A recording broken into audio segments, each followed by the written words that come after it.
Welcome back to Arise 360. I am Kechi Nana. Now, the music industry in Nigeria has grown massively to the point that our music is dominating the global scene. From Afrobeats to high life, even gospel, our music has gone beyond the shores of the continent. However, gospel and inspirational music still needs more focus and funding. Some artists feel the genre does not get the attention it deserves, which limits investors that show interest in the genre. Joining us on Arise 360 to discuss her journey in the gospel music business and how she's been able to stay afloat and the gospel music in general in Nigeria is Melody Gabriel. She'll also be discussing the role of talent hunt competitions play in the career of musicians, as she is a product of Project Fame Academy. Welcome to Arise 360 and thanks for joining us, Melody Gabriel. Thanks for taking out time to be here with us. Now, Nigeria's music industry, like I said earlier, has seen massive growth globally with various genres making an impact. From your perspective in the gospel genre, how do you feel about the current state of the gospel music's recognition in Nigeria and also on the global stage? And what sort of steps do you think can be taken to sort of elevate its visibility? Okay, thank you so much. Happy New Year, everybody. So the gospel music industry, I would say, is doing fantastically well, not just locally, but internationally. And the steps I feel that we should take to infuse more recognition globally, which I would say it's already there globally. I will speak about the upcoming artists like myself. There's no solid structure when it comes to the gospel music. I'm not saying there's no structure, but no solid structure compared to the secular artists, like the topic we're discussing today. And of course, finance is like a major barrier when it comes to the growth of these people. So if I would also suggest that when it comes to market share, places where we need our friends, family, and supporters to be there for us to support the music, we might not get their complete involvement because of the fact that we are not as popular or we are not as out there as they are. But if we are able to get a perfect structure when it comes to the gospel sector, where everybody supports each other, everybody's there for each other, one little way or the other. Of course, there are a lot of people in the industry that are actually doing that at the moment, that are also dragging some other people alongside. I will mention a few names.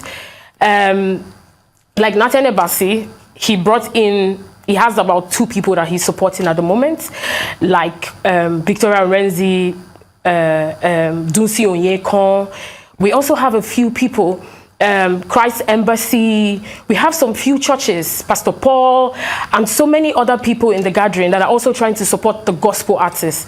But I really wish this can be done well, like if we can do it more, in the sense that if we can have a structure, just like we do in the secular sector. Because there are a lot of people in the secular world that are supporting each other. A lot of people. There's so many names I'm going to mention, but I'll do that later on. So I feel that the major focus should be a strong support system, finance, and of course, market sharing. Support, you cannot go wrong with a support system in whatever you do. Now let's highlight that gospel and inspirational music needs more focus, like you said, and more funding. Now, could you sort of elaborate some of the challenges that you've personally faced within this genre and how you believe increased attention and that financial support can positively impact the gospel music scene? Okay, I would say that the church is really trying. The church is doing awesomely well, but the church is kind of overwhelmed because the church is involved with a lot of programs, like the less privileged, the fatherless, baby homes, and so many other projects that the church is doing. And when it comes to music, the church is also supporting. That's why I said the church is overwhelmed. So I feel that if individual bodies aside the church, if we can raise each other, if we can hold our hands and say, okay, you know what, I'm going to take 1 or 2 people along. I'm going to bring 2 or 3 people along, and let's get to focus on this music. Let's get to build the structure. Let everybody know each other. Let it be an organization. For me personally, I would say my greatest challenge is finance. Because if you have the right source of finance, if you have sponsors, if you have people that will be there to hold you by the hand, you do absolutely well. Like for an upcoming artist, you have to struggle a lot. You have to put a lot into your craft. At some point, you might even need to, you can't even be you when it comes to your music. You can't be true to your music 100% because you need to diversify into other genre. Like amapiano, you know, jazz and the rest of them when it comes to gospel. So some of us, we're trying to do music that the people can accept in the light where we get to drag people to God. I don't know if I'm communicating. So the thing is, those are the basic challenges. So for example, we have a lot of people that are gospel people that believe in gospel music. But of course, we have a wide range of listeners as well that also listen to secular songs. And some of them are also some of the people that we know, and people that we call family and friends. So at the end of the day, you want to do a music that is appealing to everybody so that you can be able to gather the crowd that you need. I think you have to maybe delve in a little bit more about going into other genres. To be honest, I've never heard of gospel amapiano. I think that would be very interesting. But one thing I wanted to ask is, when it comes to gospel music, inspirational music, is it more of like getting the crowd, getting the sponsorship? And you said something about not being true to yourself. Isn't that very important as a global artist to be really, really true to yourself? And would you say that when it comes to financing as well, you know, the secular artists have, they don't only get this financing just from their music, they have endorsements as well. Do you think it's difficult as a global artist to get endorsements from everyone, because most of these global corporations are quite secular? Okay.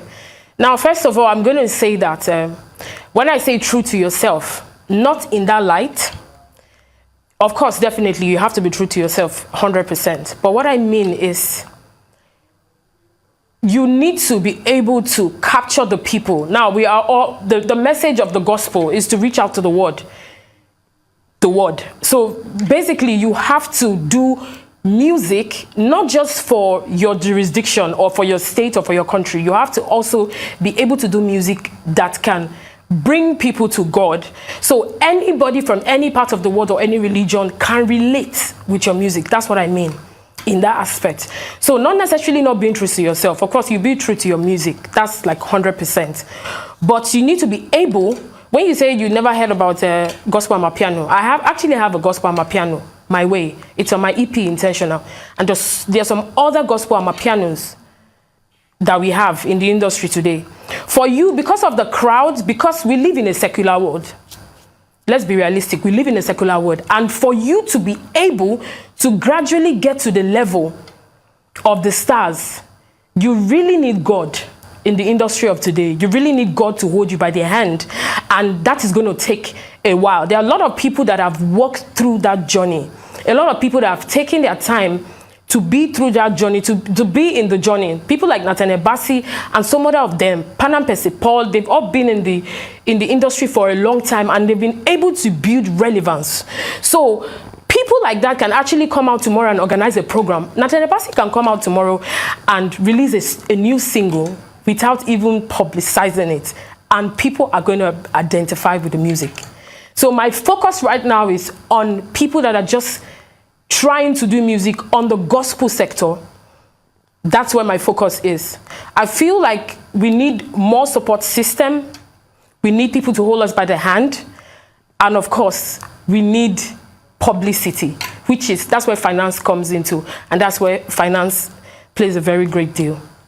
Yeah, I don't know if I've been able to answer. Yeah, you didn't answer the part about, you still keep talking about finance, and I was asking about sort of, and you know, artists obviously diversify and go into other things. They sort of influence the world as well. And when it comes to endorsements and sponsorship, is that sort of a challenge as well that you have?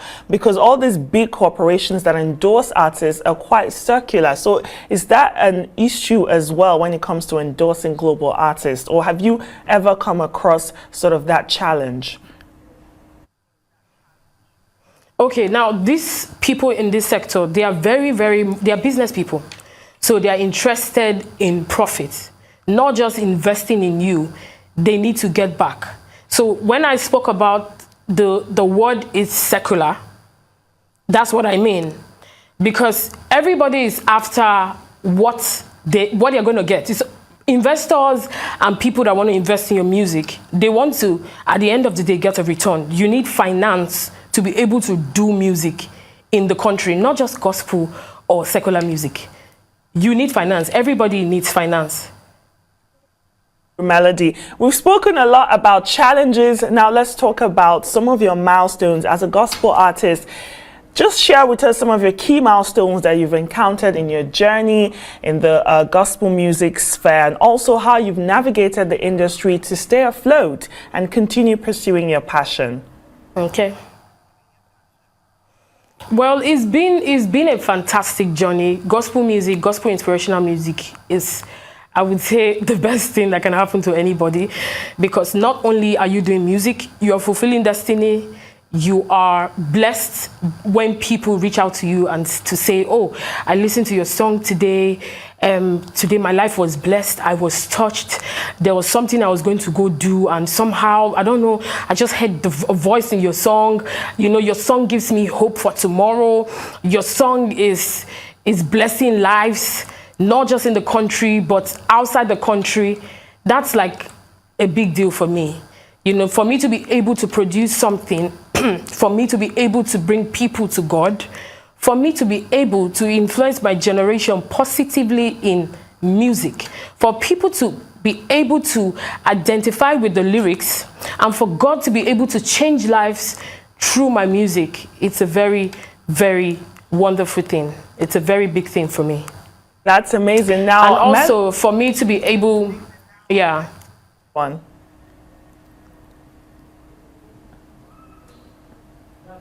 You can go on, Melody. Yes, that's it. Now let's talk about Project Fame Academy, which you're a product of, and talent hunt competitions of that sort that have played a role in your career. How do these competitions contribute to the development of musicians, and what sort of advice do you have for inspiring artists who are considering going down that lane of getting on such platforms? Okay, Project Fame West Africa Academy was, I would say, the experience was wonderful. It was fantastic in building my craft. I started singing since age 4, and I started writing at 12. So music has always been my thing. So at some point, I felt like it was necessary for me to get myself involved. And that's also an advice I'm going to give to people. It's necessary for you to get yourself involved in reality shows, talent shows, because it's going to build you. So for Project Fame Academy and to other reality TV shows I've been to like 7. Project Fame was like the last I was in. I was in Nigerian Idol, you know, Nigeria's Got Talent, and a lot of them. So I went to all of this competition, not necessarily to win only, even if that was part of the plan, but also to build myself musically, to understand the music business, to understand stage, to be able to sing and minister in the multitude, in the multitude of people, to be able to be courageous, to gather strength and momentum. So that's the more reason why I went to this competition. So all of these are what Project Fame taught me. Project Fame taught me diction, you know, the teachers, the instructors, and the rest of them. So I would say reality TV show is very important if you have to.